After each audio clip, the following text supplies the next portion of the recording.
Hey there guys, welcome to my reaction to the new Resident Evil Showcase gameplay that happened today. And I gotta say guys, I was genuinely invested with what was happening. I was really interested with what they showed with the gameplay, with Grace and with Leon, and it was a lot more than what I was expecting. And obviously I can't say for certain that the gameplay quality is going to be the same in the final version, because all of this gameplay was captured on easy difficulty or standard difficulty, I'm not sure. But once we get to the higher difficulties, that's really where I'll be able to judge the developer's true mindset and whether it's old Capcom or new Capcom that is handling this game. But this was about a 12-minute video that I've shortened down to 7 minutes, focusing only on the more important parts. I do need to point out that I've muted the first minute of the video because the source video had a lot of video stuttering and audio issues within that first minute, but once you get past that point, the audio will not be muted. But without further ado, let's get into this. So we have some brief gameplay here. So Leon's in the alleyways, and we also saw Grace in the alleyways as well, so I'm guessing this is the part where he goes to the same crime scenes that Grace goes to. And then we have this building here, and very interesting the way Leon is holding his pistol, and he holds it so close to himself as the camera is turning left. And then we have some more gameplay here. So Leon's entering what I'm guessing is the Renwood Hotel. It looks like a hotel, at least. And we have the same curtain area. They really love showing this shot of this hallway with the curtains. Yeah, again, disregard the video stuttering. I don't know why the original video had this problem, but we have some gameplay with Grace. This is the first-person mode, so they're saying it's similar to Resident Evil 2 Remake and Resident Evil 7. I expect it to be more similar to Resident Evil 2 Remake in terms of its simple presentation with its mechanics and its lacking nuance compared to Resident Evil 7, but that's just me voicing my initial hesitation. Here's the Leon gameplay. So there's some flinch animations here. Again, this is likely on easy or standard difficulty, and I'm guessing on the higher difficulties they'll remove all the stun animations and it'll be really stupid.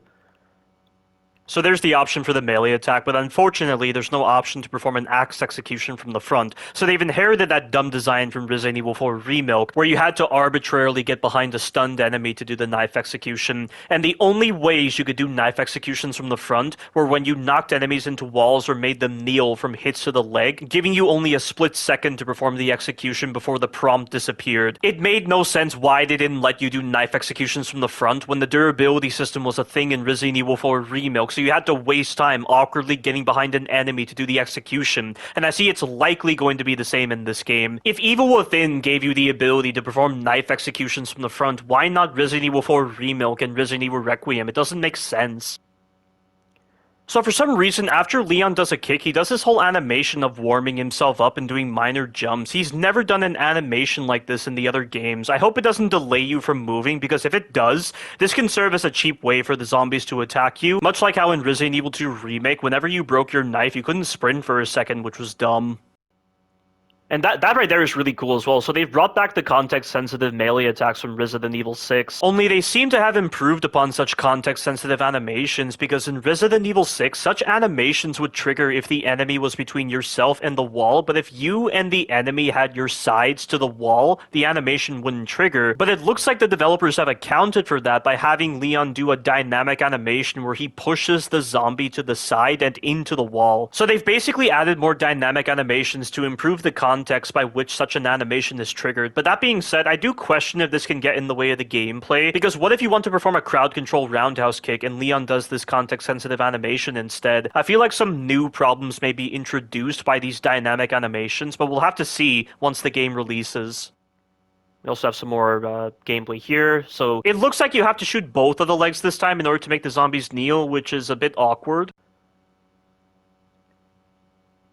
That's rather interesting. We have another context-sensitive animation. Looking at this gameplay and how it adds more to Resident Evil 4 Remake's gameplay, it makes me wish Chris's gameplay in Resident Evil Village was a proper evolution to the Not a Hero DLC's gameplay from Resident Evil 7, but sadly that was not the case, and Chris's gameplay is pretty rudimentary in Resident Evil Village. And we have some more gameplay with Leon, and he's holding that Magnum, which is the same Magnum that Grace has, and apparently this Magnum's called the Requiem. That's what they actually said.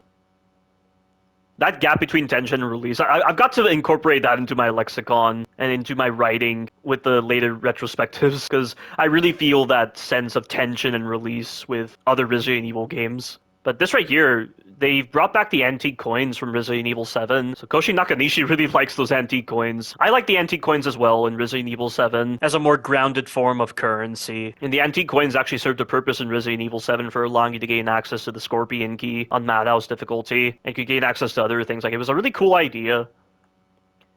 But right here, Leon is doing an execution from behind. I don't know if this is a combat or a stealth execution because it really doesn't feel incognito. And it looks pretty noisy as well, yet the other zombie only seems to aggro on Leon because Leon wasn't crouched while he was moving after this execution. So maybe this is a stealth execution, even if it looks very aggressive. But right around here is where the audio will be restored because, again, this video stuttering is no longer here. The audio issues aren't here. It is cool how Leon seems to be modeled after his Resident Evil 6 counterpart with his outfit. You can see right here we have the D-pad system, which I really like for selecting your weapons, and it looks like Leon has a flashlight equipped to up on the D-pad, so just like with Moira from Resident Evil Revelations 2.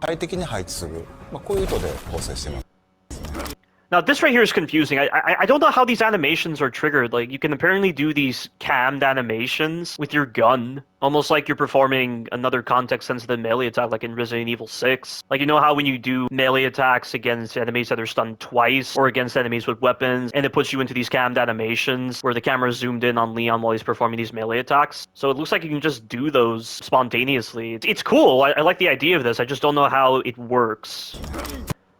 Like, Leon literally holds his shotgun right in front of this zombie's face, stops it in its tracks, and shoots it. Very interesting.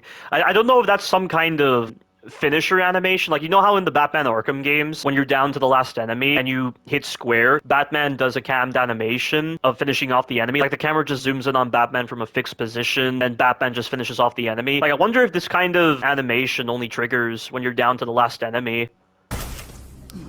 Very curious to see how that works.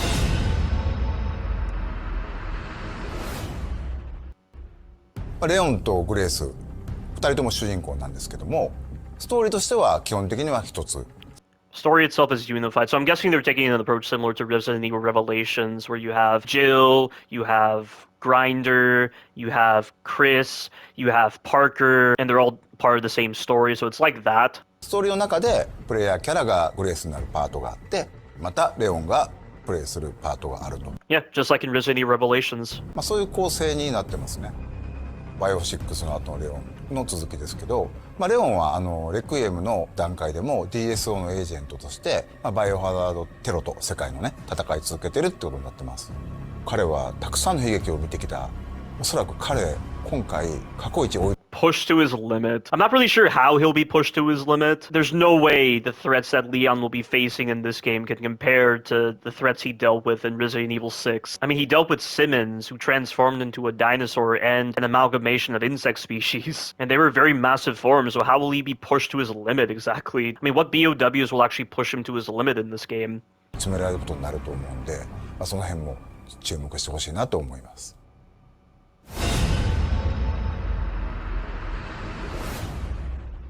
今回のゾンビは生前のその人の特徴っていうのを引き継いでいるゾンビがいます。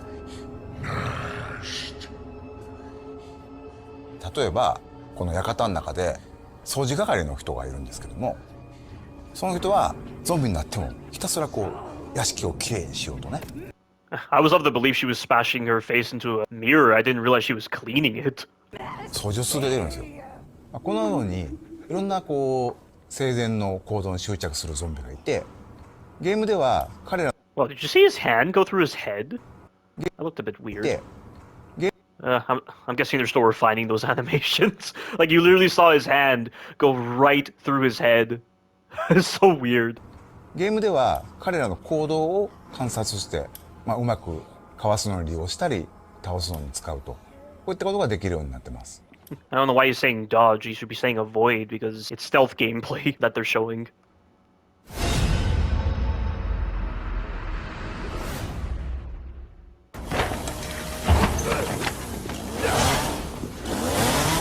Wow, that is bizarre that zombie did not trip or anything from this chair. I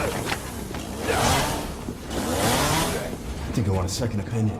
レオンのゲームプレイは圧倒的な緊張感のある戦闘。RE4 から進化した Yeah, it definitely feels like an evolution to Resident Evil 4 Remake in some way. I mean, that's still concerning though, because Resident Evil 4 Remake's gameplay leaves a lot to be desired. サバイバルアクションになってます。 Now, this part here confuses me. So, Leon was somehow able to do a context-sensitive execution without stunning this サバイ guy. バルアクションになってます。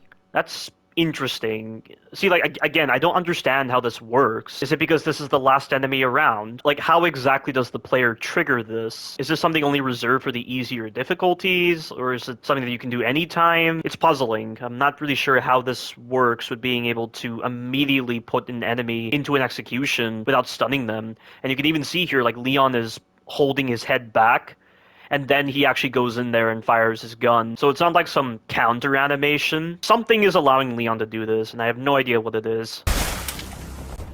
But I thought originally that was a grab, but it's not a grab that Leon is doing. It's just something he's able to do spontaneously. トマホークという斧を装備しており、それによるができます。 So apparently, instead of purchasing something in order to repair your axe, you now can sharpen it. And I don't know if this has limited uses or if this is like unlimited. So it's just a way to delay Leon so that the zombies have a chance to attack him. I hope this doesn't impact the flow of the gameplay too much with having to sharpen constantly. But see, he gets all his durability back when he's sharpened. And again, I have no idea if this is tied to an item in your inventory or if this is just something you can do anytime. シューティングっていうのが中心になってくるので、さらに洗練された That right there is a definite counter. That is a Resident Evil 6 counter right there. 中心になってくるので、さらに洗練されたガン That is definitely a Resident Evil 6 counter. Or maybe it's some kind of finisher animation, assuming this zombie was the last one left, his HP was low, and Leon likely triggered this animation from just pressing R2. ここにも力を入れてますね。また And you can pick up the enemy weapons, so I was correct. So you actually have the ability to take the enemy weapons and use them, which is cool. Just like in Evil Within. So they've really taken influence from the Evil Within, where in the Evil Within, you could pick up axes and torches from the enemies and use them to instantly kill certain enemies or weaken higher tiered enemies. So that's nice to see. 敵に体術を決める。それから敵が持っていた武器を奪って利用する。 Only right here, I thought the chainsaw was a one-use weapon, but Leon can actually use it multiple times. Nice. See? And he did a standard melee attack, not like a context-sensitive melee attack from there. どの敵をどの部位を撃つのか So that didn't kill the zombie, but it is nice to see that triggering wall bounce animations isn't so awkward compared to Resident Evil 4 Remake, because in Resident Evil 4 Remake, the detection on knocking enemies into walls with either the shotgun or your melee can be hit or miss, but this use of a context-sensitive animation can help in circumventing this issue of detection. But as I stated before, whether these context-sensitive animations can obstruct your ability to do crowd control melee attacks is unclear. またどうやって倒すのかそういった戦法を立てるのが面白さであり、それが And I do like what Koshi Nakanishi says here. この敵をどの部位を Yeah, you have to think about where to shoot certain enemies. You know, I like that thinking and how to take them 戦 out. 略を立てるのが面白さ Yeah, like this is the right mindset. であり、それがうまくいった時にさらにこう語る So just like in Resident Evil 4 Remake, you will take damage the moment the grab animation starts, and it completely disincentivizes you from engaging in the grab escape animation. が倍増するそういったゲームプレイになっています。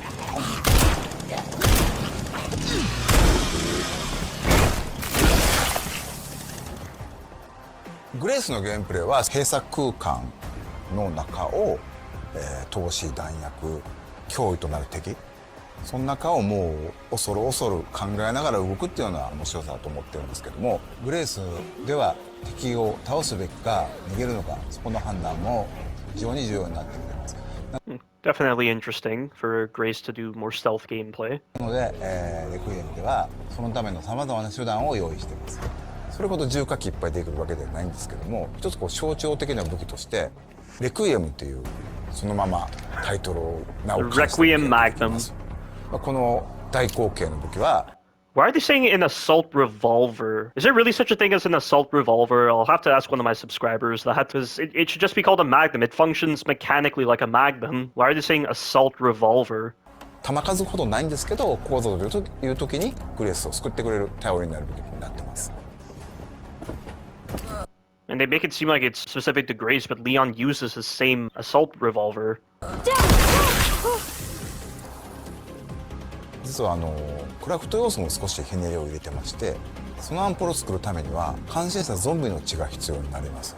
クラフトのリソースになる血っていうのを、つまり敵を倒す It is really cool that they incorporated this element because I feel like it complements Grace's status as a member of the FBI, as a technical analyst. I mean, obviously this is not computer oriented with using an injector to take infected blood, but using the infected blood for specific purposes and dealing with the enemies, it's definitely something befitting for a member of the FBI, I would say.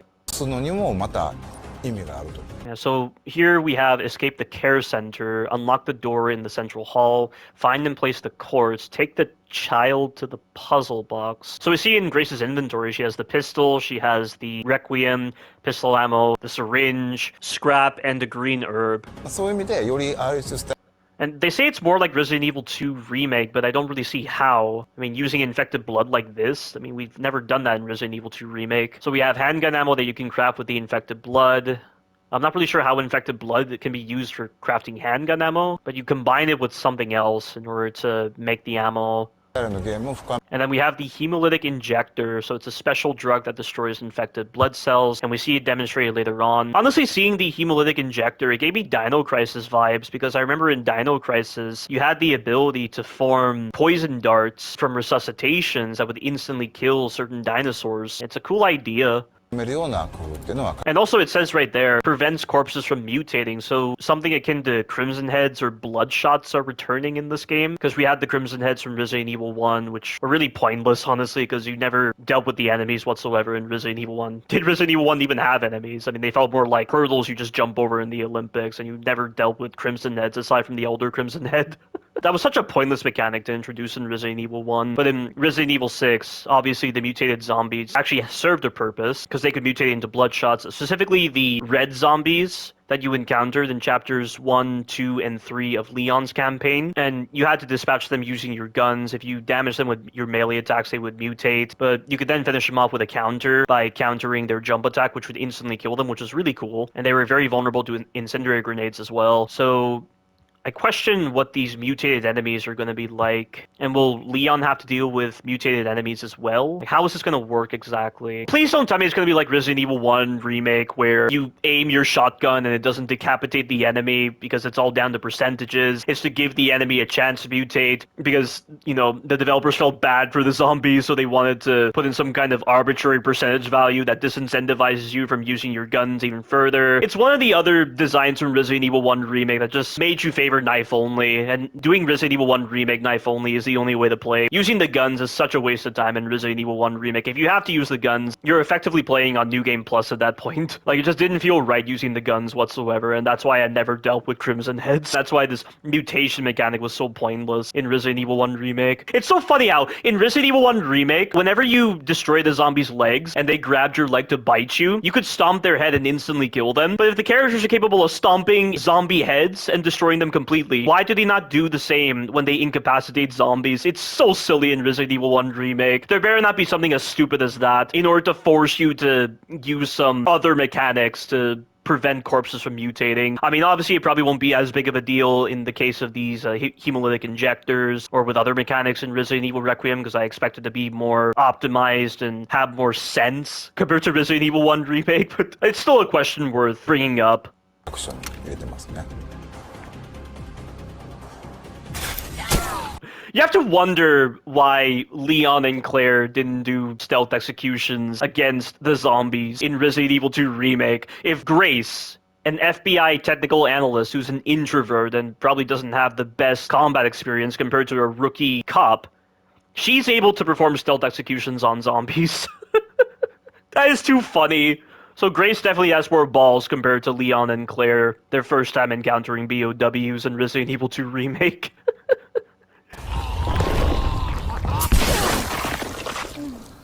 That's too effective. So you can use the first-person perspective as Leon, which is cool, so I'll definitely be playing this game in the first-person perspective for both Leon and Grace, which is nice.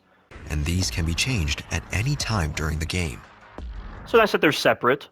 multiple difficulties are also available. I do question why they separated standard difficulty into modern and classic, because most likely on the highest difficulty, you'll just be reserved to using ink ribbons. New players can enjoy casual mode and use aim assist to take down zombies with more ease. Apparently Grace could do some kind of context-sensitive action. Maybe when you have the hemolytic injector, you can use it as a way to punish flinch animations with an animation.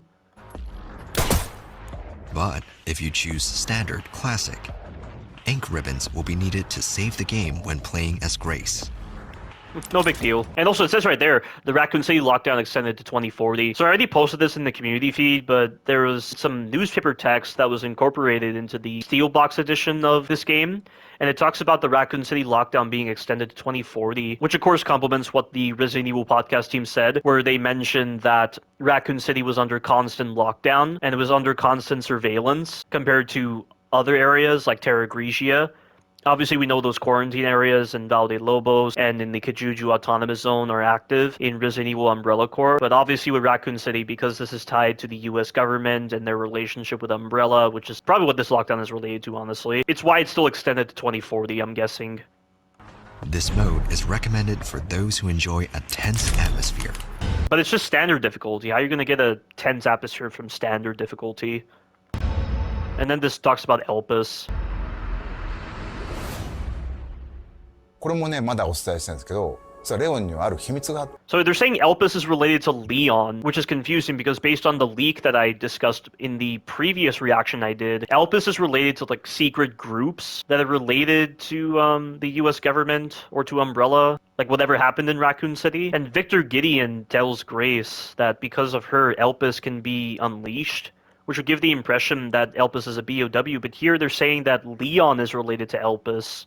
So that's confusing. でそことも関わって。 And also, this right here, this camera shot, this shows that it wasn't Sherry who was looking at these images. It's Leon. I already knew this was Leon. It doesn't make sense for them to model Sherry after her Resident Evil 6 counterpart because the RE engine is entirely different compared to the engine that they used to Resident Evil 6. You just cannot deny that Leon looks really cool in this game. I do like the way his face looks. I like the facial hair that he has going for him. He really does look old in Resident Evil Requiem. And also, if you see on his right neck, I just now noticed this, there's like some black spot. So people have implied that this is likely related to Leon being infected in some way. And maybe Elpis is related to this. Who knows?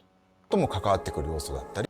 So he's looking stuff up here related. I'm guessing he must have infiltrated that property that Victor Gideon bought after Umbrella's collapse. And he's looking at Victor Gideon's files. レースのお母さんあり So we saw all these shots already in the previous trailer. 殺された、そこにも関わる非常に重要なものになっているので、この辺のねその謎をプレイしてぜひ解き明かしていってもらえればなと思います。 It'll definitely be an interesting mystery to unravel for sure. The chance to play a new Resident Evil game is always so rejuvenating for me. I can't find enjoyment with most games nowadays, despite the fact that there are other games I'm interested in playing in the future. It's just never enough, but with Resident Evil, it's entirely different. It always feels like you're playing a real game with every Resident Evil title, even with a pre-alpha like Resident Evil 4 Remilk. There's just no other game series that can match Resident Evil. I'm the type of person who believes that real gaming actually began when Resident Evil 1 OG released in 1996, where gaming actually started to leave the prototype stage or go beyond just being as one-dimensional as Pong, for example, or actually embracing the idea of telling an expansive story in their games. It's why I consider Resident Evil to be the most important game series in all of existence. バイオハザードレクイエムまだまだ言いたいこと本当にキリがないんで、発売まで引き続き注目していただければと思います。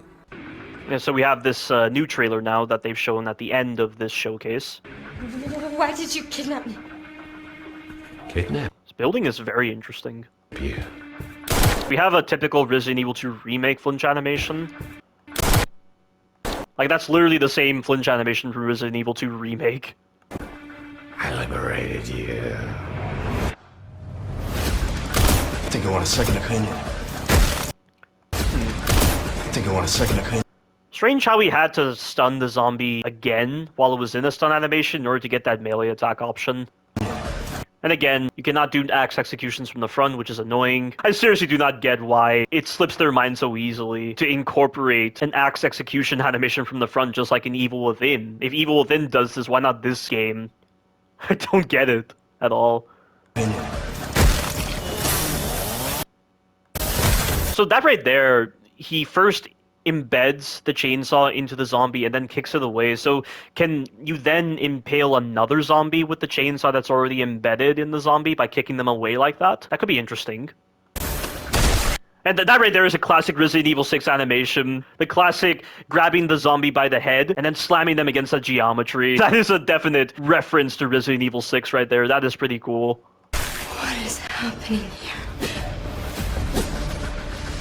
So it looks like Grace is using a makeshift knife as a defense item in order to stab a zombie that's biting her. And at least she goes for the head. In Resident Evil 2 Remake, whenever Leon and Claire did the grab escape animation with the knife, they would just embed the knife into the chest of the zombie, not into the actual head. So again, Grace has more common sense and more balls to actually do these kinds of things compared to Leon and Claire from Resident Evil 2 Remake. It's just so funny just noticing that.